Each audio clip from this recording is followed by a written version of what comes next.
ඔයාගේ හන්දිය තියෙන පාක් එකේ ත්‍රිවිල් එක පාක් කරගෙන එයාට 6 එකක් එනකම් බලන් ඉන්න සාමාන්‍ය ත්‍රිරෝදරතරිය දුරෙක් ගත්තට පස්සේ ඒ පුද්ගලයා පැය 8ක් පාරේ හිටියොත් පැය 8ක් පැය 6ක්ම කරන්නේ ත්‍රිවිල් පදින එක නෙවෙයි. එයා පැය 2යි ත්‍රිවිල් පදින්නේ.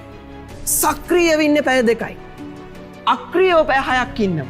ඒ පැය 6 ඇතුලේ එයා සෝෂල් මීඩියා වල ඉන්නවා. රේඩියෝ එක අහනවා, පත්තරයක් කියවනවා, එහා පැත්ත කෙනත් එක්ක කතා කරනවා. පැය 2යි සක්‍රියව වැඩ කරන්නේ. පැය 6ක් වැඩ කරන්නේ නැහැ. හැබැයි මේක මේ රස්සාවට විතරක් නෙවෙයි. අපි දන්නවා ගිහිල්ලා රාජ්‍ය ආයතනවල බැලුවොත් ඒක තත්ත්වෙත් ඒකම තමයි. සමහර පෞද්ගලික ආයතනවල තත්ත්වෙත් ඒකම තමයි. ගොඩක් ව්‍යාපාරිකයොත් එහෙම තමයි ලංකාවේ වැඩ කරන්නේ. ඇත්තම කතාව ඒකයි. අපි පැය 8ක් කියලා කිව්වට කොච්චර වෙලාවක්ද ඇත්තටම සක්‍රියව දායක වෙලා තියෙන්නේ? කොච්චර වෙලාවක්ද ඇත්තටම වැඩ කරලා තියෙන්නේ? කෙනෙක්ට හිතෙන්න පුළුවන් රයිට්.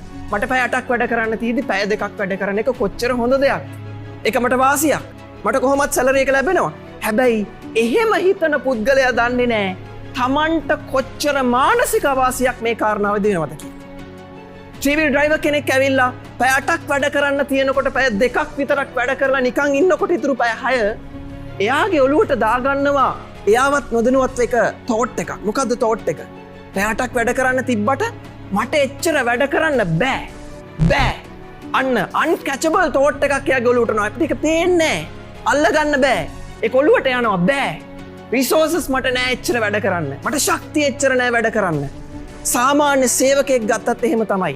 ව්‍යාපාරිකයෙක් ගත්තත් එහෙම තමයි. තමන්ට නියමිත රාජකාරිය ඇතුලේ ඒක කරන්න අපොහසත් වෙනකොට එයා නොදැනුවත් එයාගේ මනසට දාගන්නවා එක තෝට් එකක්. මොකද්ද තෝට් එක? මට මේක කරන්න තරම් ශක්තියක් නෑ. මට මේක කරන්න තරම් සම්පත් ටිකක් නෑ. මට මෙච්චරයි කරන්න පුළුවන් කියන අදහස ඔලුවට දාගන්න.